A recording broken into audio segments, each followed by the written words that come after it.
Sister Cecilia found the letters not during a routine cleaning, but during a frenzy of what she called spiritual inventory. In truth, it was a form of spiritual warfare conducted with a feather duster and a pathological need to control the sock drawers of other women. She was in my cell because the lock was old and her sense of divine entitlement was new. I was in the chapel, my knees numb on the walnut prie-dieu, pretending to pray the liturgy of the hours while actually cataloging the exact shade of amber in Father Michael's eyes when the sanctuary lamp flickered.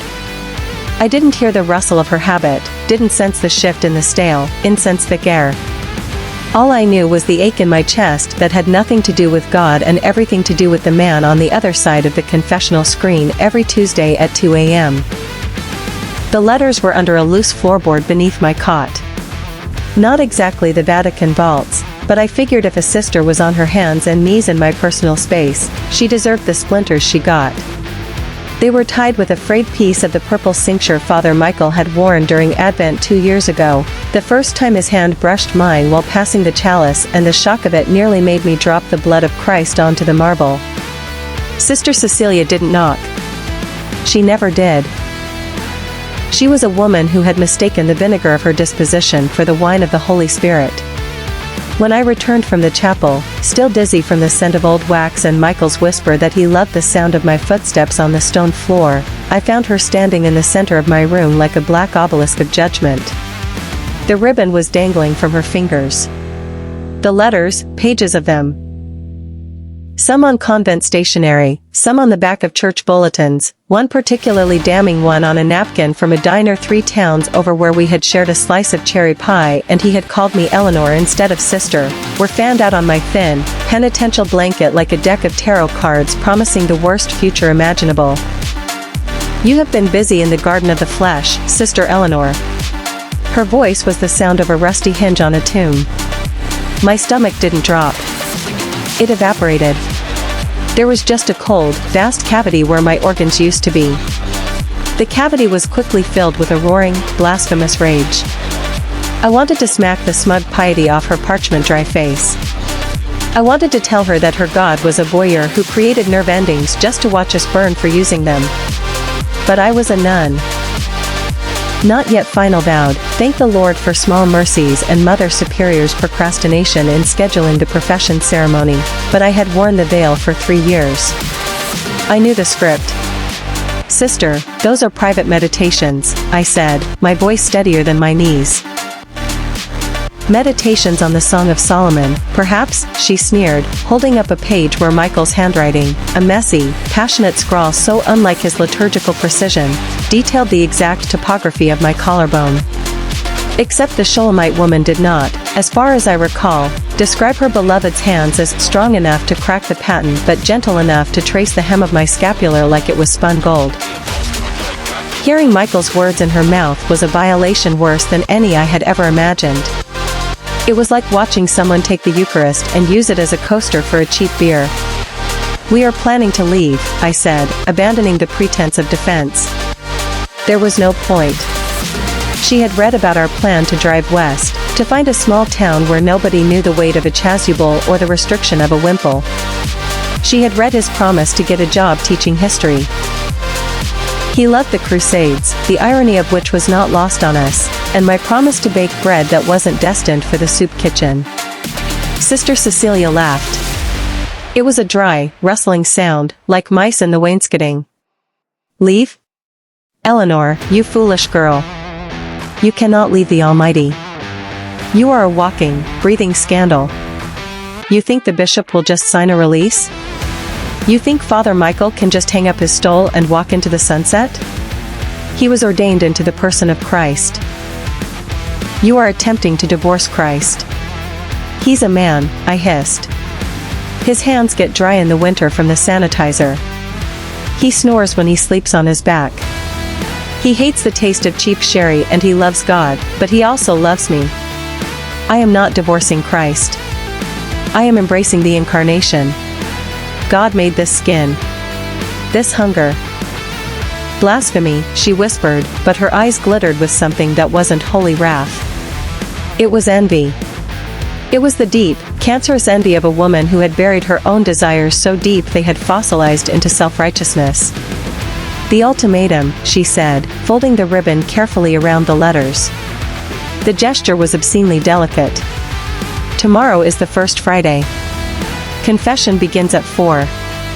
You will go to Father Michael, oh, the exquisite irony, and you will confess this infection. You will confess to the sin of scandal, the sin of impurity, the sin of breaking your vows of poverty and obedience by stealing time and giving your heart to a man who belongs to the church. And if I don't? Then I will go to Monsignor Patrick at the Chancery. I will not go to Father Michael's confessional. I will go to the man who can ensure Father Michael is sent to a retreat center in the Yukon for rehabilitation and that you are transferred to a cloistered, contemplative order where you will spend the rest of your natural life behind a grill, speaking to no one but the Almighty through a squint hole. You will never see the sky without bars again." The silence that followed was the sound of a bell jar descending. I could hear the boiler kicking on in the basement, a deep, mechanical groan that sounded like the earth opening up. I looked at the wall that separated my cell from the courtyard, the wall that bordered the parish garden where Michael and I had met in the dead of winter. We had huddled behind the frozen compost heap, our breath making small clouds that merged and vanished. He had touched my face with his bare hand, the first time I had felt his skin without the barrier of a liturgical glove. It was so warm. It felt like the first day of spring in a place where winter was eternal. If I confessed to Michael tomorrow, what then? Would he listen through the screen, his own face a mask of agony, and give me absolution? Would he, in that moment, be my lover or my priest? Could he be both without his soul tearing in half? I knew Michael. I knew the shadows under his eyes from the guilt. He loved the church. He loved the sacraments. He also loved the way I laughed when I couldn't get the hymn tune right. Leaving was his idea, but it was an idea born of desperation, a fantasy we clung to like a life raft. Sister Cecilia's ultimatum wasn't a rope, it was an anchor. She left the room with the letters. She took them as collateral, a hostage situation for the soul. I didn't sleep. I lay on the cot without the blanket because the blanket felt soiled by her presence, and I stared at the crucifix on the wall. For the first time in 3 years, it didn't look like a symbol of sacrificial love. It looked like an execution device. It looked like a warning, this is what happens to bodies that love too much in this place. At 1:45 a.m., the time we usually slipped into the sacristy through the side door with the broken latch, I got up.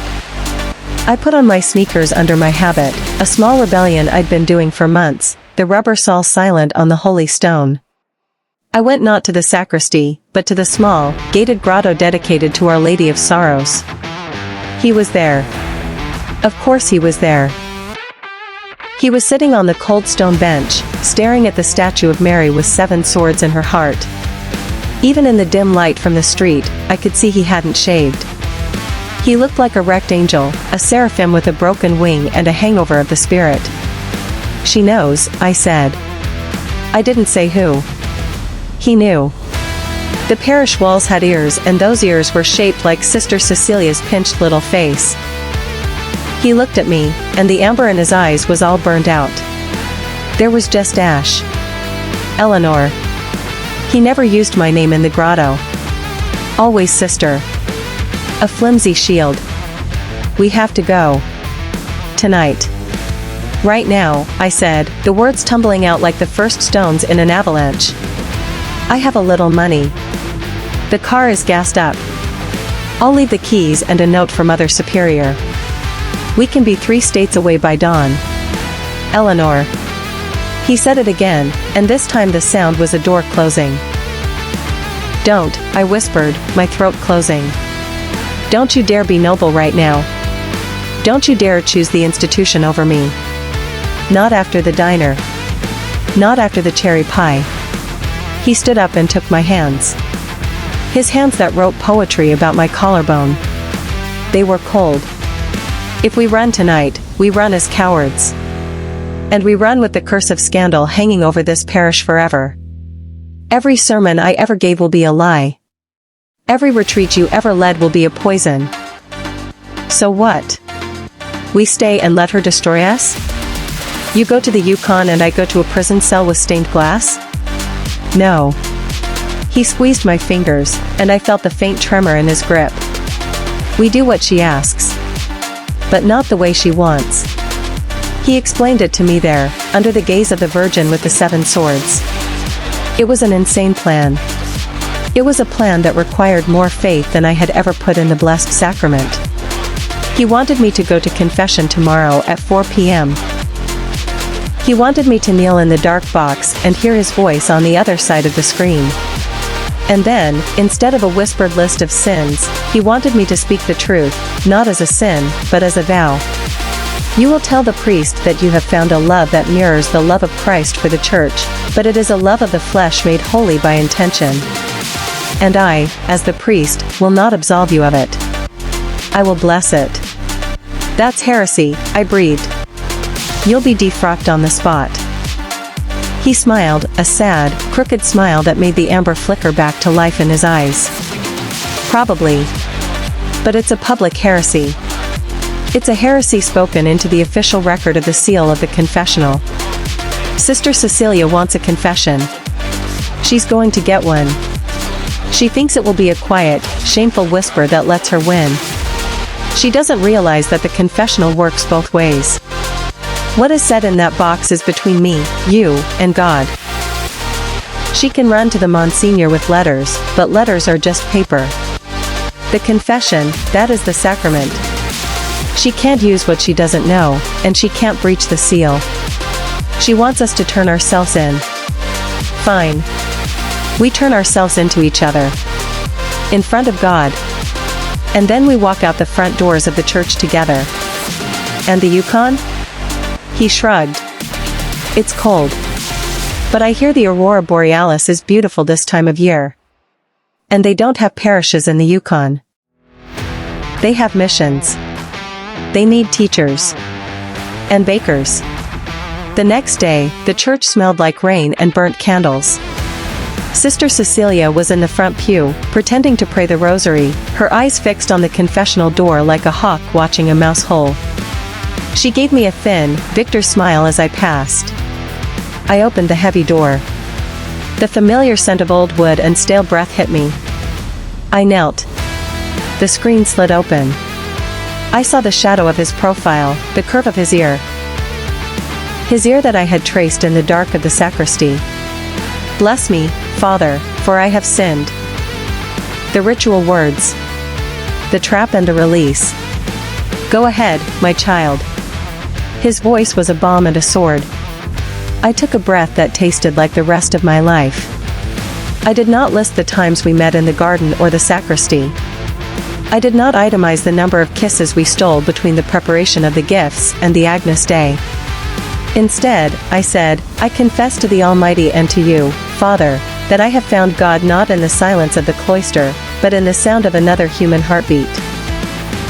I confess that I intend to love this person with a love that is as fierce and final as any vow I could take before this altar. And I am not sorry. I am not absolved. I am committed. There was a long, deep silence. I heard Sister Cecilia shift in the pew, the wood groaning in anticipation of my humiliation. Then Michael's voice came through the screen. It was not the voice of a priest giving absolution. It was the voice of a man, clear and loud enough that, if Sister Cecilia strained her ears, she might just catch the edges of it. And I, as a servant of the same Almighty, cannot absolve what I believe is sacred. Go in peace, Eleanor. Not forgiven for loving, but blessed for having the courage to do so.